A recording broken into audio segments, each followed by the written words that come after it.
प्यारे बच्चों, फिर एक नई वीडियो में आपका स्वागत है। तो बच्चों, आज की इस सेशन में मैं आप लोगों से इन सारे बच्चों से साइंस का इंपॉर्टेंट ऑब्जेक्टिव क्वेश्चन ओरल पूछेंगे और ये सारे भाई आपके जवाब देंगे। और जितने भी बच्चे सेशन में जुड़ गए हैं वे सारे बच्चे वीडियो को लाइक कर देंगे। अगर चैनल पर अगर आप लोग पहली बार आए हैं तो प्लीज़ चैनल को साथ में आप लोग सब्सक्राइब कर देंगे। तो बच्चों, आज की क्लास को हम लोग करते हैं स्टार्ट। यदि आप 2024 में एग्जाम देने वाले हैं तो प्लीज़ आप लोग इस सेशन में जुड़िए और पूरे बच्चों को है ना पूरे वीडियो को मतलब देख के जाएंगे। और जितना हो सके आप लोग अपने दोस्तों में वीडियो को एक बार जरा शेयर कर देंगे। चलिए, तो आज के सेशन हम लोग कर दें स्टार्ट। ठीक है रवि जी, ठीक है ललित, ठीक है प्रदीप, सारे बच्चों का वेलकम है। चलिए, आप लोग फटाफट लाइक ठोकिए और जितना हो सके दोस्तों में वीडियो को आप लोग अपना फटाफट शेयर कर दीजिए। तो बच्चों, आज के सेशन में हम लोग फिजिक्स, केमिस्ट्री और बायोलॉजी है ना, ये तीनों के सवाल आप लोग से पूछने वाले हैं। ठीक है, चलिए, आप लोग का बहुत प्यार है, बहुत अच्छा खासा आप लोग शेयर कर रहे हैं। बाकी सारे बच्चों लाइक करिए, जितना हो सके वीडियो में शेयर कीजिए। चलिए, सारे बच्चों का वेलकम है। तो हम लोग बच्चों आज की क्लास को करते हैं स्टार्ट। आप लोग फटाफट जवाब देते जाएंगे। ठीक है बच्चों, चलिए, तो आप लोग आज बताएंगे प्रकाश के परावर्तन के कितने नियम होते हैं? चलिए, तो सारे बच्चों को याद है प्रकाश के परावर्तन के कितने नियम होते हैं बच्चों? तो 2 नियम होते हैं। बहुत अच्छा। अब आप लोग को बताना है बच्चों प्रकाश के अपवर्तन के कितने नियम होते हैं? चलिए, बहुत अच्छा जवाब। आप लोग को अगला बताना है डॉक्टर के द्वारा रोगियों के नाक, कान, गले इत्यादि को जांच करने में कौन से दर्पण का उपयोग किया जाता है? चलिए, बहुत अच्छा। अगला बताना आप लोग को गाड़ी के साइड मिरर के रूप में या पक्ष दर्पण के रूप में किस दर्पण का उपयोग किया जाता है? उत्तल दर्पण। बहुत अच्छा। अगला सवाल आपको बताना है वह कौन सा दर्पण है जिसमें केवल काल्पनिक प्रतिबिंब बनता है?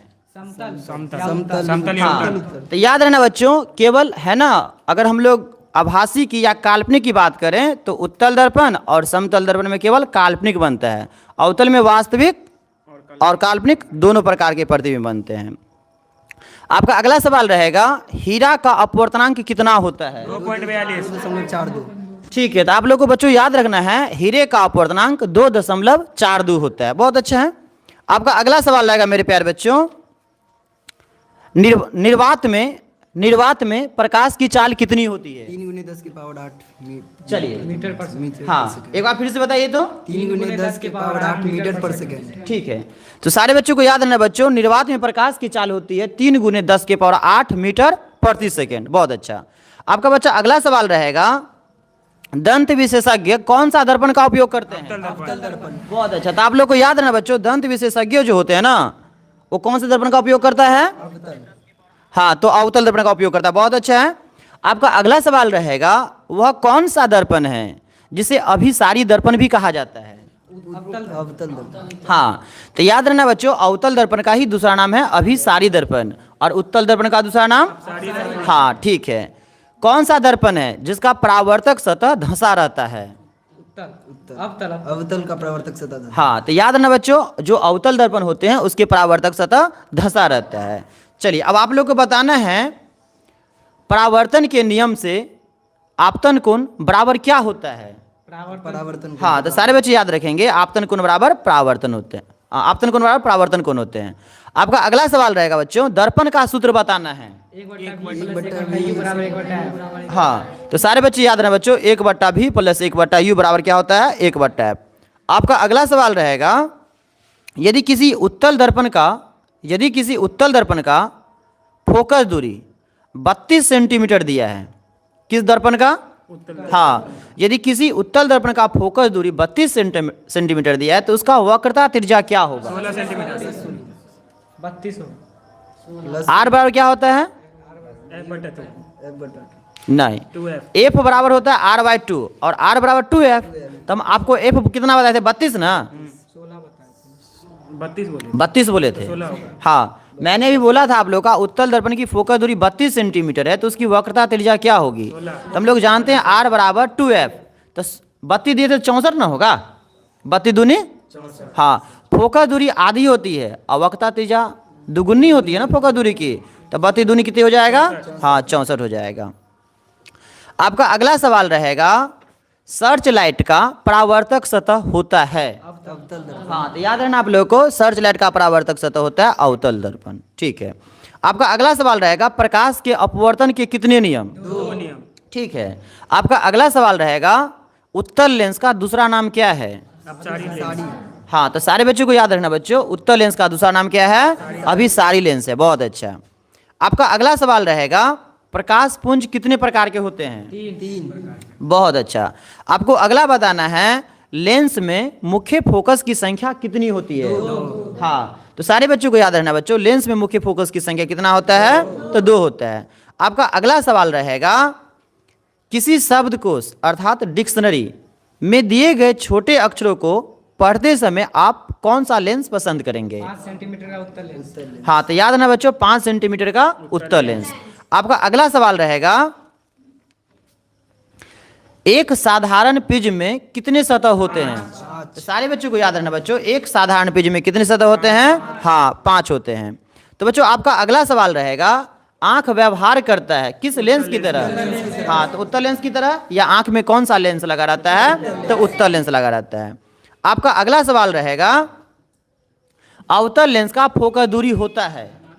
अवतल लेंस का फोकस दूरी हाँ, तो याद रखना बच्चों, उत्तल लेंस की फोकस दूरी धनात्मक होता है और अवतल लेंस का फोकस दूरी ऋणात्मक होता है। अगर दर्पण में भी बात करें तो उत्तल दर्पण का फोकस दूरी धनात्मक और अवतल दर्पण का फोकस दूरी ऋणात्मक होता है। बहुत अच्छा। तो बच्चों आपका अगला सवाल रहेगा आज का, वह कौन सा रंग है जिसका तरंग दैर्घ्य सभी रंगों से अधिक होता है? हाँ, तो याद रखना आप लोग को बच्चों, लाल रंग का तरंग दैर्घ्य क्या होता है? सबसे अधिक होता है। आप लोग को बताना है अगला सवाल, जब श्वेत प्रकाश से मतलब जब प्रिज्म से जब श्वेत प्रकाश को गुजारा जाता है तो वह 7 रंगों में बिखर जाता है या विभाजित हो जाता है, इस घटना को क्या कहा जाता है? हाँ, प्रकाश का वर्ण विक्षेपण कहा जाता है।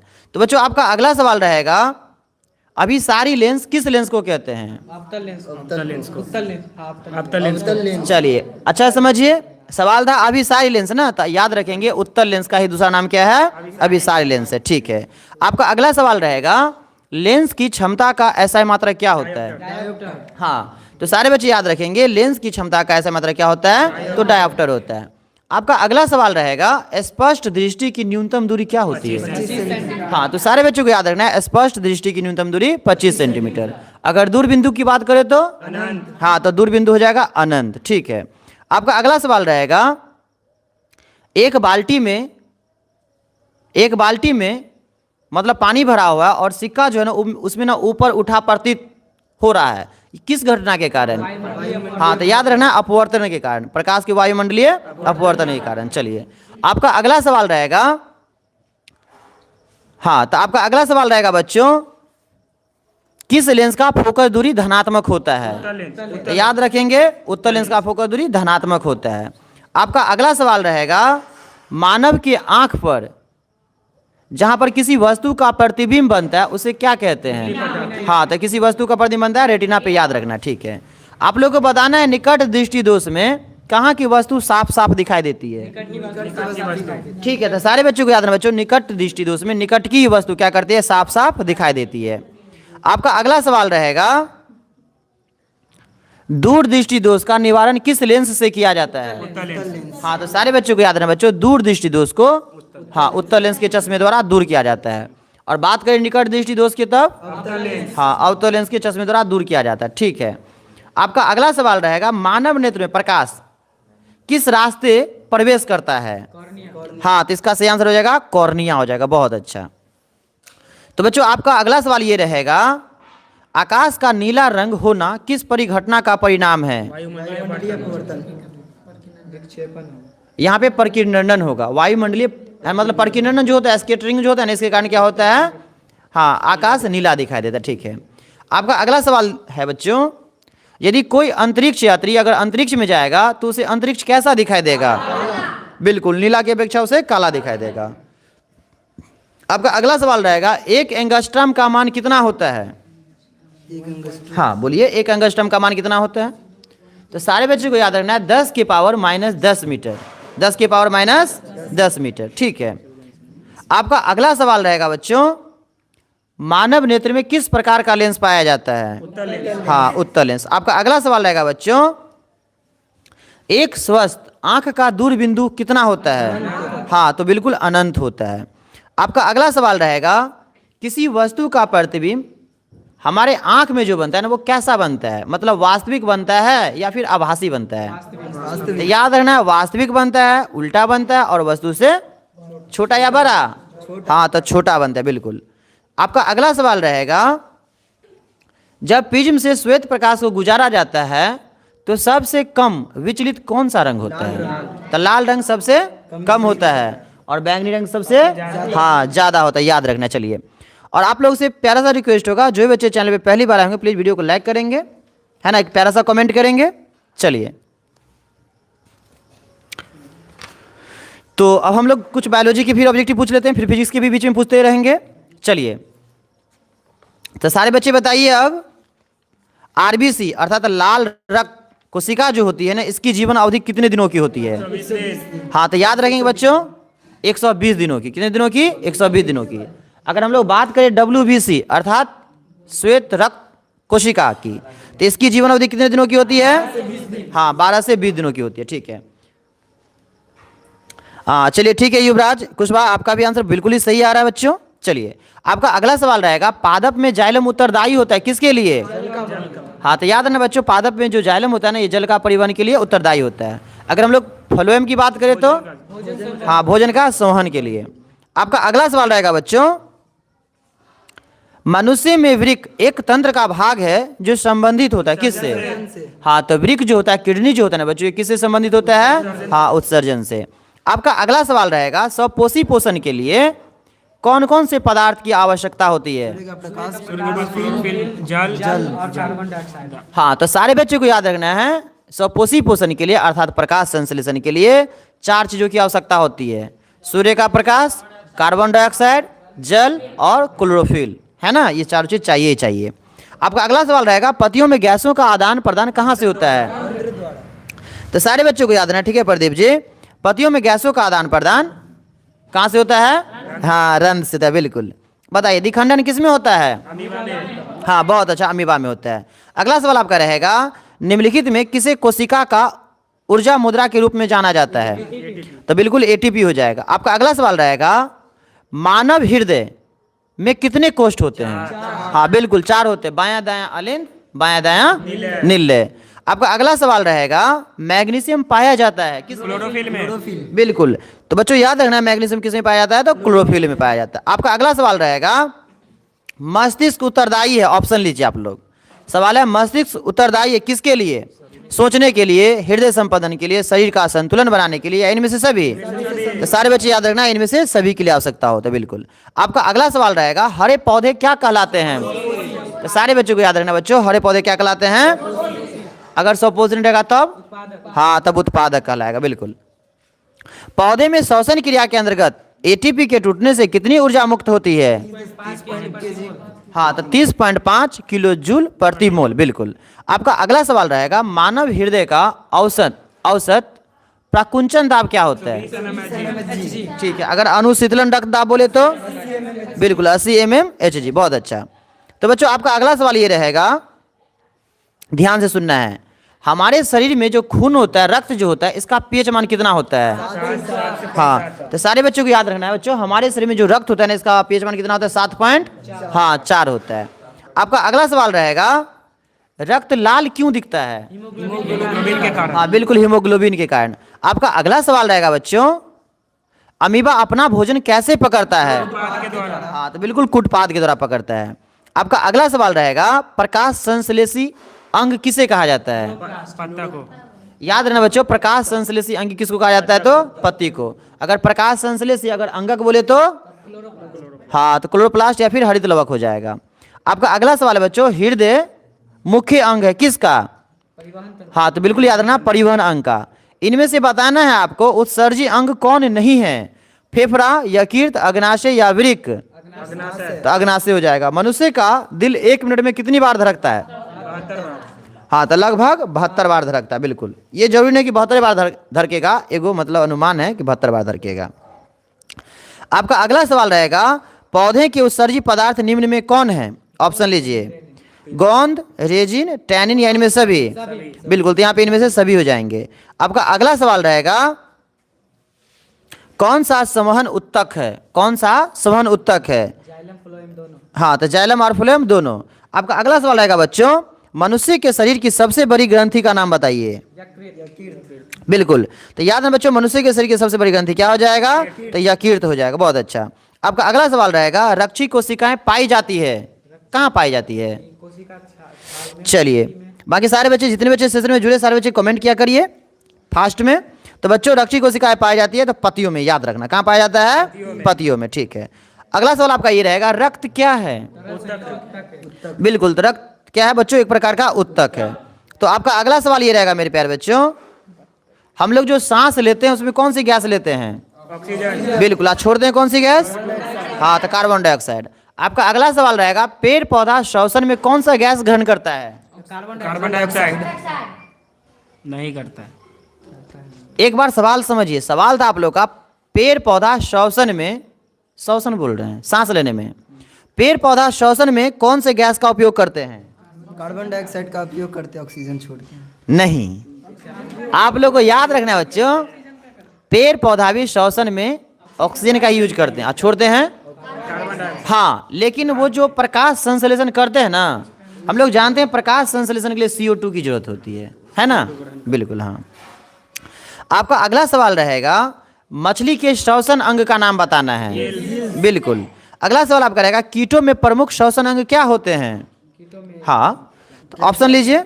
हाँ बिल्कुल, ट्रैकिया होता है। क्या होता है? ट्रैकिया होता है। बिल्कुल, सपोषी पोषण के लिए आवश्यक है, ऑप्शन लीजिए, हरित लवक, सूर्य का प्रकाश, कार्बन डाइऑक्साइड, जल।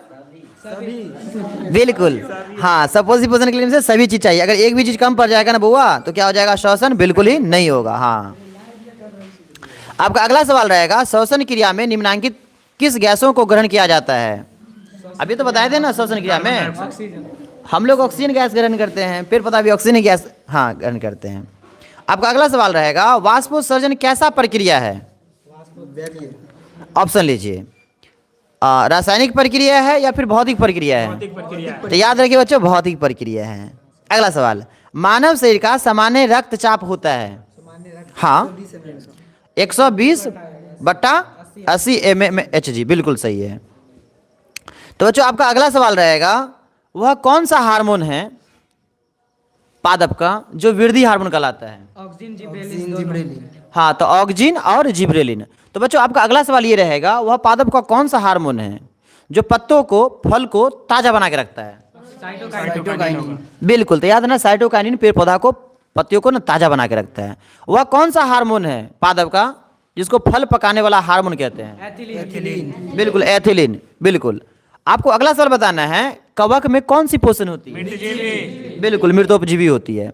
तो बच्चों, आपका अगला ये सवाल रहेगा, वायुमंडल में CO2 का कितना प्रतिशत है? 0.03%। हाँ, 0.03। अगर हम लोग पृथ्वी की बात करें, पृथ्वी के अंदर बात करें तो 0.02। हाँ, 0.02%। आपका अगला सवाल रहेगा बच्चों, पेड़ पौधा हरा क्यों दिखता है? क्लोरोफिल के कारण। पीछे वाला भी जवाब दो बच्चों। हाँ बिल्कुल, क्लोरोफिल के कारण। बहुत अच्छा। तो आपका अगला सवाल ये रहेगा मेरे प्यारे बच्चों, पौधों में गैसों का आदान प्रदान कहाँ से होता है? रंध्र। चलिए, रन से। बाकी जितने बच्चे सेशन में जुड़े, क्या बात है भाई, आप लोग कमेंट नहीं करते, सारे बच्चे एक बार फटाफट कमेंट मारो, और जो वीडियो को लाइक नहीं करें, प्यारा सा फटाफट लाइक ठोको, ठीक है ना, ताकि मैं आप लोगों को नेक्स्ट डे भी ना इस तरीका का क्लास दे पाऊँ। और 1 घंटा में ना पूरे साइंस का आपसे क्या पूछ रहा हूँ ना, मतलब पूरा ऑब्जेक्टिव पूछ लो, ठीक है ना, शॉर्ट टाइम में आपका रिवीजन करवा दो, ठीक है ना। जो आप लोग 1 साल में पढ़े होंगे ना, मैं सिर्फ आपको 1 घंटा में तैयार करवा दूंगा। बस आप लोग अपना प्यार दिखाओ, है ना, लाइक करो, कमेंट करो, अगर चैनल पे पहली बार तो प्लीज सब्सक्राइब भी करो, ठीक है। चलिए, ठीक है युवराज जी, ठीक है प्रदीप जी, ठीक है शहजादा भाई। चलिए, तो हम लोग आते हैं अगला सवाल पे, ध्यान दीजिएगा। चलिए, तो बच्चों, आपका अगला सवाल ये रहेगा, पपीता, पपीता जो होता है ना, ये क्या है, एक लिंगी है या उभयलिंगी है? ठीक है। केचुआ क्या है? केचुआ उभयलिंगी जंतु। हाँ, उभयलिंगी जंतु है। बहुत अच्छा। आपका अगला सवाल है, रक्त में जब आयरन की कमी हो जाता है, मतलब खून में जब रक्त में अर्थात आयरन की कमी हो जाता है, तो कौन सा रोग हो जाता है? एनीमिया। एनीमिया। हाँ बच्चों, तो एनीमिया हो जाता है। बिल्कुल, आप लोग भी फटाफट कमेंट करिए मेरे प्यारे बच्चों। आपका अगला सवाल रहेगा, सबसे छोटी, क्या बोला? सबसे छोटी। हाँ, अंतः अस्त्रावी ग्रंथि क्या होती है? सबसे हाँ, सबसे छोटी का नाम बताइए। ऑप्शन लीजिए, medulla, adrenal, thyroid, pituitary. Adrenal. याद रखेंगे, पिट्यूटरी ग्रंथि। और हम लोग पिट्यूटरी ग्रंथि को बच्चों ना मास्टर ग्रंथि भी बोलते हैं। क्यों? क्योंकि ये अन्य ग्रंथि पर भी क्या करता है, नियंत्रण करता है। बहुत अच्छा। तो आपका अगला सवाल रहेगा, आयोडीन की कमी से कौन सा रोग होता है? हाँ, तो आयोडीन की कमी से बच्चों याद ना घेगा नामक रोग होता है। आपका अगला सवाल रहेगा, ध्यान से सुनिएगा, दो तंत्रिका कोशिका के मध्य खाली स्थान को क्या कहते हैं? बिल्कुल सिनेप्स कहते हैं। हाँ, या से हाँ बिल्कुल, क्या बोलते हैं? सिनेप्टिक दरार। हाँ बिल्कुल, बहुत अच्छा जवाब। आपका अगला सवाल रहेगा, इंसुलिन की कमी से कौन सा रोग होता है? हाँ, मधुमेह रोग होता है। तो आपका अगला सवाल रहेगा, फूल में नर प्रजनन अंग होता है, क्या? केसर। ठीक है। पराग कोश में क्या पाया जाता है? हाँ, परागकण। बिल्कुल परागकण पाया जाता है। तो बच्चों आपका अगला सवाल ये रहेगा, ध्यान सुनिएगा, बहुत इंपॉर्टेंट सवाल आ गया आपके लिए। पादप का वह कौन सा हार्मोन है जो पौधों को मुरझाने में काम करता है? Abscisic acid. हाँ, एब्सिसिक एसिड, बिल्कुल। तो बच्चों आपका अगला सवाल ये रहेगा, हाइड्रा में क्या नहीं पाया जाता है? स्पर्शक। नहीं पाया जाता है। हाँ, हाइड्रा में क्या नहीं पाया जाता है? तो ऑप्शन है मस्तिष्क, तंत्रिका, स्पर्शक, मुख। आप लोगों को पास अगर पता है तो इसका आंसर कमेंट करेंगे, ठीक है ना? याद रखना बच्चों, हाइड्रा में क्या नहीं पाया जाता है? तो इसका आंसर होगा मस्तिष्क नहीं पाया जाता है। मस्तिष्क नहीं पाया जाता है। आपका अगला सवाल रहेगा, हार्मोन स्त्रावित होता है हाँ, अंतः स्त्रावित ग्रंथि से। ठीक है सूफी सफीना। तो बच्चों आपका अगला सवाल ये रहेगा, ध्यान सुनिएगा। चलिए, तो बच्चों हम लोग अगला सवाल पे आ जाते हैं, ध्यान दीजिएगा। एक वयस्क मनुष्य के पास कितने दांत? 32। बिल्कुल, एक वयस्क मनुष्य के पास 32 दांत होते हैं। आपका अगला सवाल रहेगा, यौनारंभ से संबंधित किसी एक हार्मोन का नाम है। ऑप्शन लीजिए, इंसुलिन, एड्रिनलिन, एस्ट्रोजन, उपयुक्त सभी। नहीं, इंसुलिन सबसे कुछ नहीं होगा। हाँ, एस्ट्रोजन होगा। क्या होगा बच्चों? एस्ट्रोजन होगा। हाँ, आपका अगला सवाल रहेगा, मास्टर ग्रंथि किसे कहा जाता है? हाँ, तो याद ना, पिट्यूटरी ग्रंथि को कहा जाता है, बिल्कुल। तो बच्चों आपका अगला सवाल ये रहेगा, ध्यान से सुनना आप लोग, ठीक है ना? चलिए, डेंगू उत्पन्न करने वाला मच्छर किस तरह के जल में पाया जाता है? साफ जल। हाँ, साफ जल में, बिल्कुल। और ये बताइए आप लोग कि जो मलेरिया उत्पन्न करता है ना, ये मच्छर कहाँ पाया जाता है? हाँ, तो गंदे जल में पाया जाता है। बहुत अच्छा। चलिए बच्चों, तो आपका अगला सवाल ये रहेगा, हाइड्रा में कौन से जनन की विधि पाए जाते हैं? मुकुलन। ठीक है। और हाइड्रा को छोड़ के और एक का नाम बताए जिसमें भी मुकुलन होता है? हाँ, ईस्ट में। और ये सब अलैंगिक जन ही होते हैं सब में। आपका अगला सवाल रहेगा, पौधे के मादा युग्मक को क्या कहते हैं? अंडाणु। हाँ, अंडाणु कहते हैं। और अगला सवाल आपका ये रहेगा, निषेचन के फलस्वरूप निर्माण होता है किसका? जायगोट। जायगोट। हाँ, या फिर युग्मनज का। आपका अगला सवाल रहेगा बच्चों, अंडाणु निषेचित होते हैं? फैलोपिनालिका से। हाँ बिल्कुल, फैलोपिनलिका में होता है। तो बच्चों आपका अगला सवाल ये रहेगा, निम्नलिखित में कौन पुरुष हार्मोन है? ऑप्शन लीजिए, एड्रिनालिन, एस्ट्रोजन, इंसुलिन, टेस्टोस्टेरोन। हाँ, तो बिल्कुल टेस्टोस्टेरोन हो जाएगा। बहुत अच्छा है। तो बच्चों आपका अगला सवाल आ गया है, हाँ बहुत ही अच्छा सवाल आ गया आपका। तो बच्चों आपका अगला सवाल ये आ गया है, पुष्प का कौन सा भाग फल में बदलता है? केसर। नहीं। अंडा से। अंडा से। अंडा से। बदलता है? ये सवाल बहुत ही लाजवाब सवाल आपके लिए ढूंढ के ले आया हूं, आपके लिए बहुत इंपॉर्टेंट सवाल। मेंडल ने अपने प्रयोग में किस पौधे का प्रयोग किया? मटर। हाँ, मटर के पौधे का प्रयोग किया था, बिल्कुल। आपका अगला सवाल ये रहेगा बच्चों, बौने पौधों को क्या बोला? हाँ, बौने पौधों को कैसे दर्शाया जाता है? स्मॉल टी से। याद रखना, डबल स्मॉल टी से, डबल स्मॉल टी से। आपका अगला सवाल ये रहेगा मेरे प्यारे बच्चों, वंशागत नियमों को प्रतिपादन किसने किया था? हाँ, ग्रेगर जॉन मेंडल, बिल्कुल। ठीक है आजाद बाबू। आपका अगला सवाल ये रहेगा बच्चों, एक उभयलिंगी जंतु का नाम बताइए। केचुआ। ये सवाल बहुत ही खतरनाक सवाल आ गया आपके लिए। द ओरिजिन ऑफ स्पीसीज नामक पुस्तक किसने लिखी है? Charles Darwin. बिल्कुल, चार्ल्स डार्विन। मनुष्य में लिंग निर्धारण करता है? ऑप्शन लीजिए ना, ऑटोसोम, लिंक क्रोमोसोम। लिंक। हाँ, ऑटोसोम कुछ नहीं करता है, जो तेसवा जुड़ा होता है लिंक क्रोमोसोम, इसी से पता चलता है क्या होने वाला है। चलिए, ये भी सवाल बहुत खतरनाक है। गुणसूत्र कहाँ पाए जाते हैं? ये लीजिए, गुणसूत्र तो सभी में पाए जाते हैं, कहाँ पाए? तो ऑप्शन लीजिए, ऑप्शन कोशिका में, उत्तक में, केंद्रक में या सभी में? केंद्रक में। याद रखिए गुणसूत्र केंद्रक में पाए जाते हैं। अब ये बताइए मानव में अर्थात मनुष्य में कितने जोड़े गुणसूत्र पाए जाते हैं? 23 जोड़ा। 23 जोड़े अर्थात 46।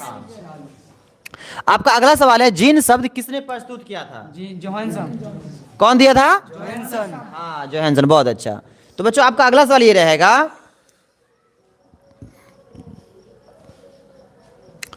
मेंडल ने अपने प्रयोग में किस पौधे का चयन किया था? मटर। हाँ ठीक है। पुरुष में कौन सा गुणसूत्र पाया जाता है? XY। ठीक है, मादा में बताइए। XX। बहुत अच्छा। अब आप लोग मुझे ये बताइए कि निम्नलिखित में प्राथमिक उपभोक्ता कौन है? ऑप्शन लीजिए ना। अच्छा ठीक है अगर प्राथमिक उपभोक्ता बोलेंगे ना तो घास नहीं होगा, शाकाहारी जीव जंतु होगा, हिरन, बकरी, ये सब हो जाएगा। ठीक है, आपका अगला सवाल ये रहेगा, एक द्वितीयक उपभोक्ता का उदाहरण दीजिए आप लोग। मांसाहारी जीव जैसे। हाँ मांसाहारी जीव जंतु जैसे हो जाएगा, जैसे शेर, चीता, मनुष्य भी हो सकता है, मनुष्य द्वितीय तृतीय दोनों होता है। आपका अगला सवाल ये रहेगा, ऑप्शन पहले लीजिएगा तब बताइएगा, निम्नलिखित में से किसे आप उपभोक्ता की श्रेणी में रखेंगे? ऑप्शन लीजिए ना। हरे पौधे, नील हरित शैवाल, जंगली जानवर, फूल और पत्ते। जंगली जानवर। हाँ जंगली जानवर क्या हो जाएगा? उपभोक्ता। आखिर उपभोक्ता ये क्यों होगा? क्योंकि ये किसी का भक्षण करेगा। हाँ कर सकता है। अब आप मुझे ये बताइए, जीन कहाँ पाए जाते हैं? ऑप्शन लीजिए ना। कोशिका में, उत्तक में, गुणसूत्र में, इनमें से किसी में नहीं। गुणसूत्र में। हाँ जीन कहाँ पाए जाते हैं? गुणसूत्र में पाए जाते हैं। ठीक है, तो बच्चों आपका अगला सवाल ये रहेगा, अच्छा ठीक है, आप लोगों को जस्ट रसायन शास्त्र पे भी लाएंगे, बस एक दो बायोलॉजी का और पूछने दीजिए। तो बच्चों आपका अगला सवाल ये रहेगा, ध्यान से सुनिएगा, भूमिगत जल उदाहरण है किसका? नदी का, कुआं का, तालाब का, समुद्र का? कुआं का। हाँ कुआं का हो जाएगा। ये सवाल बहुत ही इंपॉर्टेंट है। ओजोन के अणु में ऑक्सीजन के परमाणु की संख्या कितनी होती है? अर्थात 3 होती है। कितनी होती है? 3। अब आप मुझे ये बताइए, यूरो 2 का संबंध किससे है? वायु प्रदूषण से। हाँ वायु प्रदूषण से, बहुत अच्छा। हरे पौधे क्या कहलाते हैं? 100 पौधे, बिल्कुल। अगला सवाल आपका ये रहेगा, बगीचा तथा खेत किस प्रकार का पारितंत्र है? प्राकृतिक या मानव निर्मित? मानव निर्मित। हाँ मानव निर्मित। बगीचा खेत तो मानव के द्वारा बनाया जाता है ना। चलिए, तो आपका अगला सवाल ये रहेगा बच्चों, मानव में कितने रक्त समूह पाए जाते हैं? रक्त समूह, रक्त के प्रकार 4 पाए जाते हैं। कौन कौन? RBC WBC। नहीं तो वो गया घटक। रक्त के प्रकार होते हैं AB और O। सबसे अच्छा प्रकार कौन होता है रक्त का? A B नहीं होता है, O होता है। O ग्रुप वाला सबसे अच्छा राजा होता है। चलिए ठीक है सोनी, ठीक है किरण। चलिए, तो आपका अगला सवाल रहेगा बच्चों, ओजोन परत के अवक्षय के लिए मुख्य रूप से कौन जिम्मेवार है? CFC। हाँ CFC अर्थात क्लोरोफ्लोरो कार्बन। चलिए बहुत अच्छा है। आपका अगला सवाल रहेगा, ध्यान से सुनिएगा, बहुत इंपॉर्टेंट सवाल है, सही आहार श्रृंखला इनमें कौन है? ऑप्शन लीजिए ना। चिड़िया, सांप, घास। ये नहीं होगा, कहला कि चिड़िया को सांप तो खा सकता है लेकिन सांप को घास थोड़ी ना खाएगा। दूसरा ऑप्शन आपका है मछली, घास, गाय। नहीं होगा क्योंकि मछली को घास नहीं खा सकता है, तो ये नहीं होगा। अगला ऑप्शन आपका है बकरी, घास, हिरन। ये भी नहीं हो सकता है, बकरी को घास नहीं खा सकता है। अगला ऑप्शन आपका है घास, हिरन, शेर। ये होगा क्योंकि घास को हिरन खाएगा, हिरन को शेर खाएगा, शेर नहीं छोड़ेगा हिरन को। चलिए अगला सवाल है आपका, निम्न में से कौन एक जैविक प्रक्रम द्वारा अपघटित होने वाला पदार्थ है? ऑप्शन लीजिए। क्या सवाल याद हुआ? जैविक प्रक्रम द्वारा अपघटित मतलब जो सड़ गल सकता है। ऑप्शन है रबर, प्लास्टिक, पॉलीथीन बैग, सूखे घास पत्ते। हाँ तो सूखे घास पत्ते हो जाएगा, बहुत अच्छा। तो बच्चों आपका अगला सवाल ये रहेगा, किसी मानव निर्मित पारितंत्र का नाम है? ऑप्शन लीजिए पहले आप लोग।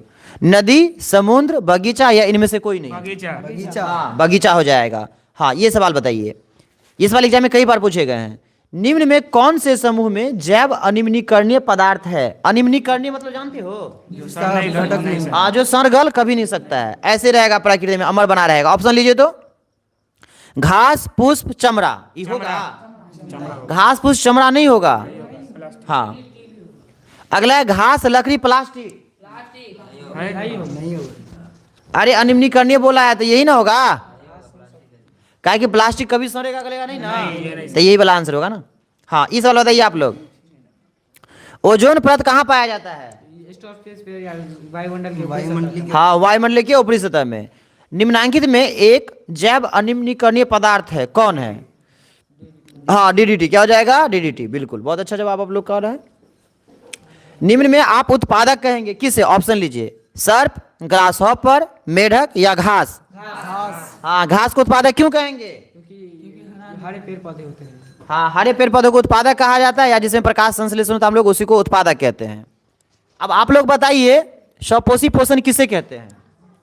जो अपना जीव अपना भोजन खुद स्वयं बनाता है अपना। हाँ जो जीव जंतु अपना भोजन स्वयं संश्लेषित कर ले, दूसरे पे आधारित ना हो भोजन के लिए, उसे क्या बोलेंगे? हाँ चलिए अगला सवाल, पौधे में जनन अंग कहाँ पाए जाते हैं? पुष्प में। उसमें तो याद रखेंगे बच्चों, पौधे में जनन अंग पुष्प में पाए जाते हैं। बहुत अच्छा है। तो आपका अगला सवाल ही रहेगा बच्चों, प्रतिरोध का ऐसा मात्रक बताइए। हाँ ओम होगा, बहुत अच्छा। आपका अगला सवाल है विभवांतर का ऐसा मात्रक बताइए। बहुत अच्छा। आपका अगला सवाल रहेगा, एक इलेक्ट्रॉन पर कितने आवेश होते हैं? 1.6 10 के पावर -19। हाँ 1.6 गुने 10 के पावर -19 क्या? कूलम। विद्युत धारा कैसे मात्रक बताइए? एम्पियर। हाँ एम्पियर होता है, बिल्कुल एम्पियर होता है। और सारे बच्चे जितने बच्चे सेशन में जुड़े हो ना, सारे बच्चे फटाफट कमेंट किया करो भाई, ठीक है ना। अगर चैनल पे पहली बार है तो प्लीज चैनल को साथ में है ना सब्सक्राइब करो, वीडियो को लाइक करो, दोस्तों में जितना हो सके शेयर करो, ठीक है। चलिए तो बच्चों आपका अगला सवाल ये रहेगा, विद्युत आवेश के प्रवाह दर को क्या कहा जाता है? विद्युत धारा। हाँ विद्युत धारा कहा जाता है। आपका अगला सवाल रहेगा, प्रतिरोध का ऐसा मात्रक बताइए। ओम। ठीक है। अगला सवाल आपका रहेगा, ऊर्जा का ऐसा मात्रक बताइए। जूल। हाँ जूल, क्या हो जाएगा? जूल हो जाएगा। चलिए अगला सवाल बताइए, धारा मापने की युक्ति को क्या कहते हैं? मीटर। ठीक है। डायनेमो क्या है? डायनो में एक यांत्रिक ऊर्जा को यांत्रिक विद्युत ऊर्जा को में विद्युत बदलता है। ऊर्जा। हाँ विद्युत ऊर्जा डायनेमो एक यंत्र है जो यांत्रिक ऊर्जा को विद्युत ऊर्जा में बदलता है। अभी डायनेमो बोले थे ना। हाँ बहुत अच्छा। अब विद्युत मोटर का एक बार परिभाषा बताइए आप लोग। विद्युत मोटर एक ऐसी ऊर्जा को यांत्रिक ऊर्जा में यांत्रिक ऊर्जा में परिवर्तित करता है। ठीक है। आपका अगला सवाल रहेगा, चालक का प्रतिरोध किन किन बातों पर निर्भर करता है? बताइए तो। चालक का प्रतिरोध निम्न बातों पर निर्भर करता हाँ। है, चालक के लंबाई पे, बिल्कुल। चालक के ताप पे, बिल्कुल। चालक के अनुप्रस्थ काट पे। हाँ अनुपात काट के क्षेत्र पे, बहुत अच्छा जवाब। अब ये बताइए मुझे आप लोग, प्रतिरोधकता का ऐसा मात्रक क्या होगा? मीटर। हाँ ओम मीटर। अगला सवाल आपका है, ताप बढ़ने से चालक का प्रतिरोध क्या होगा? बढ़ता है। ठीक है बहुत अच्छा, बढ़ता है। अगला सवाल आपका ये रहेगा, हाँ तो आपका अगला सवाल ये आ गया बच्चों, विद्युत का अच्छा चालक है, ऑप्शन लीजिए। सवाल क्या बोला? हाँ लकड़ी, प्लास्टिक, कार्बन, चांदी। हाँ ठीक है। अगला सवाल आपका ये रहेगा, विद्युत बल्ब का तंतु बना होता है। टंगस्टन से। क्या बात है, पिछला अच्छा तो बोल नहीं रहा रे, सो गया क्या? हाँ टंगस्टन का क्या होगा? हाँ। अब मुझे आप ये बताइए, प्रतिरोध का जो संयोजन होता है वो कितने प्रकार का होता है? दो। कौन कौन? समांतर क्रम श्रेणी क्रम से। हाँ ठीक है। अगर श्रेणी क्रम में अगर 3 गो प्रतिरोध है, क्या गो प्रतिरोध है? पहला 10 ओम, दूसरा 20 ओम और तीसरा 30 ओम, तो कुल प्रतिरोध कितना होगा? 60। हाँ 60 होगा, सबको जोड़ देना है बिल्कुल। 1 जूल का मान होता है, 1 जूल का 0.24 कैलोरी। हाँ 0.24 नहीं 24 बोलेंगे, 0.24 कैलोरी होता है। अच्छा ये बताइए, विद्युत फ्यूज विद्युत धारा के किस प्रभाव पे कार्य करता है? हाँ उसमें प्रभाव पे। किसी परिपथ का वह गुण जो विद्युत ऊर्जा को उष्मा में बदलता है, उसे क्या कहते हैं? ऑप्शन लीजिए, धारा, विभवांतर, शक्ति या प्रतिरोध? नहीं प्रतिरोध। क्या कहते हैं? प्रतिरोध। 1 किलोवाट घंटा किसके बराबर होता है? यूनिट। एक यूनिट। या 3.6 गुने 10 के पावर 6 जूल के बराबर होता है। बहुत अच्छा। ये बताइए, विद्युत ऊर्जा का व्यापारिक मात्रक क्या होता है? किलोवाट घंटा। हाँ तब होगा किलोवाट घंटा। अगला सवाल है बच्चों, किसका अर्थ जल होता है? निम्न में से किसका अर्थ जल होता है? हाइड्रो। हाँ हाइड्रो का अर्थ जल होता है। ये बताइए, विद्युत शक्ति का ऐसा मात्रक क्या होता है? विद्युत शक्ति का ऐसा मात्रा एम्पियर होता है। देखिए बच्चा सब गलती कर रहा है, आप लोग कमेंट करके फटाफट बताइए क्या होगा इसका आंसर। हाँ विद्युत शक्ति का मतलब क्या होगा? वाट होगा। बहुत अच्छा। चलिए तो आते हैं बच्चों हम लोग अगले सवाल पे। और सारे बच्चे सेशन में जितने बच्चे जुड़ गए है ना, बहुत ही अच्छा है। सारे बच्चे कमेंट कीजिए, आप लोग भी आंसर कमेंट किया कीजिए, ठीक है। तभी तो पता चलेगा ना कि आपका आंसर सही आ रहा है फिर गलत आ रहा है। बाबू सारे बच्चे कमेंट किया करो और फटाफट घंटी दबा लिया करो, सब्सक्राइब कर दिया करो, ठीक है ना, ताकि एग्जाम टाइम में इससे बेहतर कंटेंट आपको दे पाऊँ। आज तो ऑब्जेक्टिव का क्लास ले रहा हूँ, नेक्स्ट डे सब्जेक्टिव का भी क्लास दूंगा, मजा आ जाएगा। आप लोग बस सब्सक्राइब करके रखिए, घंटी दबा के रखिए, ठीक है। चलिए चलिए अगला सवाल पूछते हैं आप लोग से, हंसी मजाक मत करिए, जवाब दीजिए आप लोग। विद्युत चुंबक बनाने के लिए प्राय किस प्रकार के छड़ का उपयोग होता है? हाँ, नरम लोहा का। बताए बैटरी से किस प्रकार की धारा प्राप्त होती है? दिश धारा, बिल्कुल। अगला सवाल है बच्चों, किसी छड़ चुंबक के अंदर चुंबकीय क्षेत्र रेखाओं की दिशा क्या होती है? दक्षिण से उत्तर ध्रुव। हाँ, दक्षिण से उत्तर ध्रुव होता है, बहुत अच्छा। अगला सवाल आपका ये रहेगा मेरे प्यारे बच्चों, विद्युत चुंबकीय पेड़ की खोज किसने की थी? फैराडे ने। हाँ, फैराडे ने। डायनेमो से किस प्रकार की धारा प्राप्त होती है? दोनों धारा, प्रत्यावर्ती, दृष्ट और प्रत्यावर्ती। हाँ, दिश धारा और प्रत्यावर्ती धारा दोनों। दिश धारा किस दिशा में बहती है? एक दिशा में बहती है। हाँ, दिश धारा सदा एक ही दिशा में बहती है और प्रत्यावर्ती धारा सभी दिशा नहीं, निश्चित समय के बाद अपनी दिशा बदल लेती है, बहुत अच्छा। चलिए, विद्युत जनित्र का सिद्धांत आधारित है किस पे? विद्युत चुंबकीय प्रेरण। हाँ, विद्युत चुंबकीय प्रेरण पे। अगला सवाल है, डायनेमो यांत्रिक ऊर्जा को किस ऊर्जा में बदल देता है? अरे यांत्रिक ऊर्जा को विद्युत ऊर्जा में बदल देता है। विद्युत धारा उत्पन्न करने की युक्ति को क्या कहते हैं? जनित्र। हाँ, जनित्र। क्या कहते हैं बच्चों? जनित्र कहते हैं। अगला सवाल है बच्चों, तरंग धैर्य को सामान्यतः व्यक्त किया जाता है एंगस्ट्रम में। अगर एंगस्ट्रॉम रहेगा तो मीटर में। हाँ। अगला सवाल रहेगा, हमारे आपके घरों में जो विद्युत ऊर्जा आपूर्ति की जाती है, कौन सी धारा कितने? 220 वोल्ट प्रत्यावर्ती। हाँ, 220 वोल्टेज एसी करंट मतलब प्रत्यावर्ती धारा, और कौन? 50 हर्ट्ज पे, बहुत अच्छा। तो बच्चों आपका अगला सवाल ये रहेगा, चलिए ध्यान से सुनिएगा, आपको बताना है एक ऊर्जा के अनवीकरणीय स्रोत का उदाहरण। बोलिए तो। एक ऊर्जा के अनवीकरणीय स्रोत। हाँ, जैसे सौर ऊर्जा। लीजिए, अनवीकरणीय पूछ रहे हैं। कोयला हो जाएगा। हाँ, कोयला, पेट्रोलियम इत्यादि इत्यादि। हाँ, बहुत अच्छा।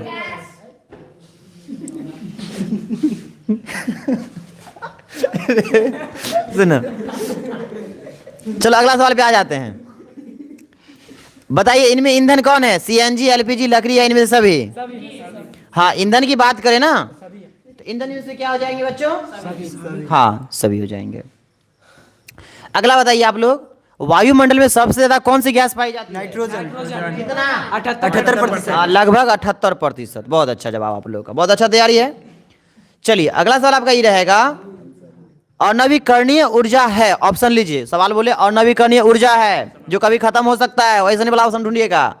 महासागरीय ऊर्जा, सौर ऊर्जा, पवन ऊर्जा या फिर कोयला से प्राप्त ऊर्जा? कोयला से प्राप्त ऊर्जा। हाँ बिल्कुल, कोयला से प्राप्त ऊर्जा, बहुत अच्छा। चलिए अब आप लोग बोले थे केमिस्ट्री केमिस्ट्री केमिस्ट्री, तो हम लोग आ जाते हैं अब केमिस्ट्री पे, ठीक है। गर्दा गर्दा उड़ जाएगा केमिस्ट्री का भी। चलिए केमिस्ट्री पे आते हैं, जब तक आप लोग एक दो सवाल का और जवाब दीजिए। बताइए आप लोग, हजामत दर्पण में किस दर्पण का यूज होता है? अवतल दर्पण। हाँ, अवतल दर्पण का। बताइए, आप लोग बताएंगे, फूल में नर जनन अंग पाया जाता है? केसर में, ठीक है, बहुत अच्छा। शरीर का संतुलन बनाए रखता है? सेरिब्रम। हाँ, ठीक है। मेरुरज्जु कहाँ से निकलता है? मेंडुला से। ठीक है, बहुत अच्छा है। चलिए केमिस्ट्री का निकाल लेते हैं बुआ, सुनिए। चलिए, तो आप लोग को बताना है, केमिस्ट्री पे हम लोग आ गए हैं, ठीक है। चलिए सारे बच्चे फटाफट कमेंट करते चलेंगे। बताइए, सल्फ्यूरिक अम्ल का रासायनिक सूत्र क्या होता है? H2SO4। हाँ, तो याद रखेंगे बच्चों, H2SO4 होता है। अगला सवाल, चीनी का रासायनिक सूत्र क्या होता है? C12H11। आप लोग पीछे वाला बोलो। C12H11। C12H12O11। चलिए, ग्लूकोज का रासायनिक सूत्र बताइए। C6H12O6, बहुत अच्छा। आपको अगला बताना है, नाइट्रोजन डाइऑक्साइड। नाइट्रोजन डाइऑक्साइड के धुएं का रंग कैसन होता है? भूरा होता है, बहुत अच्छा। अगला बताना बच्चों, अम्ल का पीएच मान कितना होता है? 7 से कम। आज जिसका पीएच मान पक्का पक्की 7, उदासीन, बिल्कुल। आज जिसका पीएच मान 7 से अधिक क्षारीय होता है। अगला सवाल है आपका है, साग सब्जियों का विघटित होकर कंपोस्ट बनना किस प्रकार की अभिक्रिया है? उष्माक्षेपी, क्योंकि इसमें उष्मा बाहर निकलेगा। अगला सवाल आपका है, श्वसन किस प्रकार की रासायनिक अभिक्रिया है? तो उष्माक्षेपी हो जाएगा। अगला सवाल आपका ये रहेगा, इसमें आपको ढूंढना है विस्थापन अभिक्रिया कौन है। या आप लोग एक काम करिए, एक विस्थापन अभिक्रिया का उदाहरण दीजिए। Fe प्लस CuSO4 बोलिए आगे। एरो में FeSO4 प्लस Cu। चलिए आप बताइए विस्थापन का उदाहरण को, आप भी बताइए। इसी को बोल दीजिए ना आप यार। FeSO4 plus Cu Cu plus CuSO4। Fe plus CuSO4 से बनेगा FeSO4 प्लस Cu। ठीक है, अगला सवाल आपका ये रहेगा बच्चों, ध्यान से सुनिएगा। Zn अर्थात zinc plus CuSO4 copper sulphate, ये दोनों अभिक्रिया करके मिल के बना रहा है ZnSO4 प्लस Cu। ये कैसे अभिक्रिया है? विस्थापन अभिक्रिया। विस्थापन क्यों? एक आयनों का एक पदार्थ कॉपर अलग हो रहा है। बिल्कुल। आपका अगला सवाल रहेगा, उपचयन वह अभिक्रिया है जिसमें, ऑप्शन लीजिए, जिसमें ऑक्सीजन का योग होता है, हाइड्रोजन का वियोग होता है, इलेक्ट्रॉन का त्याग होता है, या इनमें सभी? बिल्कुल सभी हो जाएगा। चलिए अगला सवाल लीजिए। CuO अर्थात क्यूप्रिक ऑक्साइड प्लस H2 अर्थात हाइड्रोजन, ये दोनों अभिक्रिया करता है, रिएक्टेंट करके बनाता है Cu प्लस H2O। बताइए किस प्रकार का? रेडॉक्स। हाँ, रेडॉक्स अभिक्रिया। बहुत अच्छा। चलिए तो आपका अगला सवाल आ गया बच्चों, ध्यान सुनिएगा। सिल्वर आयोडाइड का रंग कैसा होता है? पीला। हाँ, तो पीला होता है, याद रखेंगे। अगला सवाल रहेगा आप लोग का, C प्लस O2। क्या बोला? C प्लस O2 से मिलके क्या बनेगा? CO2। अगर आपसे पूछे C प्लस O2 से मिलके CO2 बन रहा है तो कौन सा अभिक्रिया है? संयोजन। अगर ऑप्शन में संयोजन दिया जाए तो संयोजन का दूसरा नाम। तब मारेंगे उष्माक्षेपी अभिक्रिया। कहला कि C प्लस O2 से CO2, हम लोग जो कार्बन डाइऑक्साइड बाहर छोड़ते हैं उनमें गर्मी बाहर निकलता है, अर्थात उष्मा ऊर्जा बाहर निकलता है, तो उष्माक्षेपी हो जाएगा। क्या हो जाएगा? बताइए संयोजन अभिक्रिया किसे कहते हैं? वैसी रासायनिक अभिक्रिया जिसमें दो पदार्थ मिलकर एक नए पदार्थ का निर्माण करता है, उसे संयोजन अभिक्रिया कहते हैं। हाँ, बहुत अच्छा। जैसे भी बताइए। C प्लस O2 से CO2। हाँ, CO2 बनेगा। चलिए आप बताइए राहुल जी, वियोजन अभिक्रिया किसे कहते हैं? वैसा अभिक्रिया जिसमें एक पदार्थ टूटकर दो या दो से अधिक पदार्थ का निर्माण करे, उसे वियोजन अभिक्रिया कहते हैं। जैसे भी बताइए। CO2 से बनेगा C प्लस O2। एक बार फिर से बताइए तो उदाहरण। CO2 से बनेगा C प्लस O2। ऐसे बोलना है। वियोजन का उदाहरण आप बताइए प्रियांशु जी। CaCO3 एरो में CaO प्लस CO2। बिल्कुल, वियोजन का ये वाला उदाहरण बहुत अच्छा रहेगा। CaCO3, इसको हम लोग बोलेंगे कैल्शियम कार्बोनेट। इसका और भी सारे नाम है, बताइए आप लोग इसका दूसरा तीसरा नाम क्या है? संगमरमर। बस संगमरमर, खरिया, चूना पत्थर। हाँ, चूना पत्थर, ये सब। तो ये CaCO3 टूट के बनेगा CaO प्लस CO2 बनेगा। हाँ बिल्कुल, बहुत ही अच्छा जवाब था आप लोग का। अब आप लोग मुझे पीछे वाला बच्चा से बताइए, संतुलित रासायनिक समीकरण किसे कहते हैं? वैसे रासायनिक समीकरण जिसमें तीर के दोनों ओर प्रत्येक तत्वों की परमाणु संख्या समान हो। बिल्कुल, तो याद रखेंगे मेरे प्यारे बच्चों, वैसे रासायनिक समीकरण जिसमें अभिकारक और प्रतिफल अर्थात तीर के आगे और पीछे दोनों तरफ प्रत्येक तत्वों की परमाणु संख्या समान होती है, उसे क्या बोलेंगे? संतुलित रासायनिक समीकरण। जैसे बताइए तो बच्चा। C plus O2 Na plus Cl NaCl। ठीक है, C प्लस O2 से CO2 बन जाएगा, हो गया। चलिए आपका अगला सवाल रहेगा, अम्ल और भस्म मिलकर या अभिक्रिया करके क्या बनाता है? और इस अभिक्रिया को क्या बोलते हैं? अभिक्रिया बोलते हैं। बताइए, बुझा हुआ चूना का सूत्र क्या है? CaOH का होल 2। Ca*OH2। और शॉर्ट का ट्रिक याद रखिए, बुझा मतलब कभी पानी डाला तब बुझा, तो Ca*OH2। ध्यान से देखो ना, OH2 उल्टा पुल्टा करके देखो ना तो H2O लिखा है, तो पानी डाल दे तो बुझ गया ना, Ca*OH2। चलिए अगला सवाल आपका ये रहेगा, निम्नलिखित में एक प्राकृतिक सूचक कौन है? प्राकृतिक सूचक। हाँ, हल्दी भी हो जाएगा।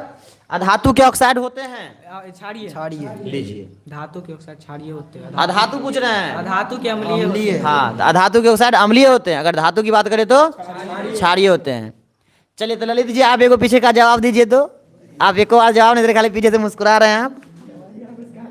बताइए, ललित जी को बोलना है NaOH क्या है, अम्ल है कि भस्म है? बहुत अच्छा, गर्दा उड़ा दिए ललित जी आज। NaOH क्या है? भस्म है। बिल्कुल। कौन बताएगा? लिटमस विलियन बैंगनी रंजक होता है जिसे निकाला जाता है। लाइकेन। अरे टाइम भी बहुत हो गया, 8 बज गया नहीं? 8-10 हो गया। चलिए बस 5 मिनट और पूछ लेते हैं, उसके बाद आज के सेशन को हम लोग करेंगे हाँ समाप्त, फिर नए सेशन में जुड़ेंगे हम लोग। चलिए कोई बताएगा शुद्ध जल का pH मान कितना होता है? 7। हाँ 7 होता है। दही में कौन सा अम्ल पाया जाता है? लैक्टिक अम्ल। बिल्कुल, लैक्टिक अम्ल के कारण क्या होता है? दही खट्टा। हमारे बॉडी में क्या होता है? पायरुवेट का विखंडन हो जाता है, जिसके कारण शरीर में दर्द की अनुभूति होती है। बिल्कुल दर्द होता है, हाँ। चलिए आपका अगला सवाल रहेगा, हमारे शरीर का पीएच मान कितने परास के बीच काम करता है? 7.0 7.8 के बीच काम करता है। अम्लीय वर्षा का पीएच मान क्या होता है? 5.4 से कम। 5.6 से कम होता है, बिल्कुल। आपका अगला सवाल रहेगा बच्चों, प्लास्टर ऑफ पेरिस का रासायनिक सूत्र क्या होता है? CaSO4 into 2H2O। Plaster of Paris का सूत्र याद रखना आप लोग को, CaSO4 into 1/2 H2O होता है। चलिए संगमरमर का रासायनिक सूत्र बताते जाइए। CaCO3।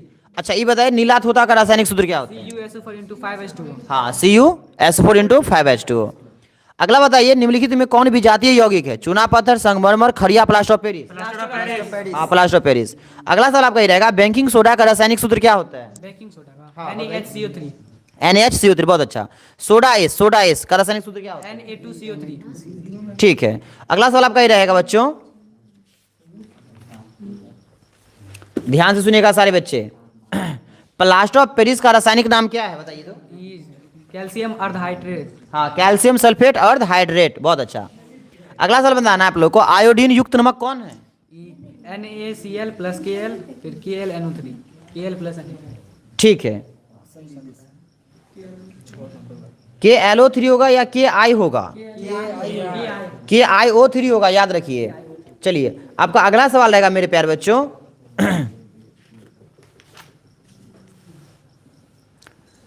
हाँ, विद्युत के सबसे अच्छा सुचालक का उदाहरण बताइए देखो। चांदी। हाँ, चांदी के बाद सोना। हाँ, सोना। अगला सवाल आपका ये रहेगा, वह कौन सा धातु है जो विद्युत के सुचालक होते हैं? ग्रेफाइट होगा, क्या होगा? हाँ। अगला सवाल होता है ना, वह कौन सा धातु है जो कमरे के ताप पर द्रव्यमान अवस्था में पाया जाता है? मरकरी। जो द्रव के अवस्था में पाया जाता है वो क्या हो जाएगा? पारा या मरकरी। धातु बोलेंगे तो पारा या मरकरी, अगर धातु बोलेंगे तो हाँ, ब्रोमीन होगा, बहुत अच्छा। अगला सवाल बताइए आप लोग, सोडियम की परमाणु संख्या कितनी होती है? 11। अगर लोहा की बात करें तो 26। हाँ, 26। लोहा के संकेत बताइए। Fe। सोडियम का बताइए। ठीक है, वह कौन सी धातु है जिसे चाकू से आसानी से काटा जा सकता है? बस। Sodium, potassium, lithium. हाँ, सोडियम, पोटेशियम और लिथियम। बस लास्ट एक दो सवाल आप लोग से पूछ लेते तो हम लोग आज की क्लास को करेंगे खत्म। निम्नलिखित में अक्रिय गैस कौन है? हीलियम। ठीक है। सोने की परमाणु संख्या 47। ऑप्शन लीजिए, 29, 89, 79, 39। 79। हाँ, 79 होता है, याद रखिए। ठीक है। अगला सवाल आपका आज का लास्ट सवाल रहेगा, ठीक है बच्चों? हीलियम कैसा तत्व है? अक्रिय। चलिए तो बच्चों आज का सवाल था लास्ट, हीलियम कैसा तत्व है? तो हीलियम एक अक्रिय तत्व है। तो आज आप लोगों ने बहुत ही अच्छा जवाब दिया। आशा करते हैं नेक्स्ट डे में आप लोगों को फिर से लाइव क्लास दूंगा और इन सारे भाई से फिर से मिलवाऊंगा। आज जो ऑब्जेक्टिव का लिया है साइंस का, किस दिन होगा तो मैथ का भी लेंगे, किस दिन हिंदी का भी लेंगे, किस दिन SST का भी लेंगे, मैथिली का भी लेंगे, और मौका मिलेगा अगर आप लोग अपना प्यार दुलार बनाए रखेंगे तो सब्जेक्टिव का भी लेंगे, ठीक है ना? गर्दा उड़ा देंगे, ठीक है ना? तो बच्चों आज के लिए इतना ही। अब सारे बच्चे एक बार सारे दोस्तों से कह दो कि वीडियो को लाइक कर दे, अगर चैनल पहली बार तो सब्सक्राइब कर दे। लाइक कर दीजिए, मार दीजिए। चलिए तो लोग फिर मिलेंगे बच्चों नेक्स्ट वीडियो में, ठीक है?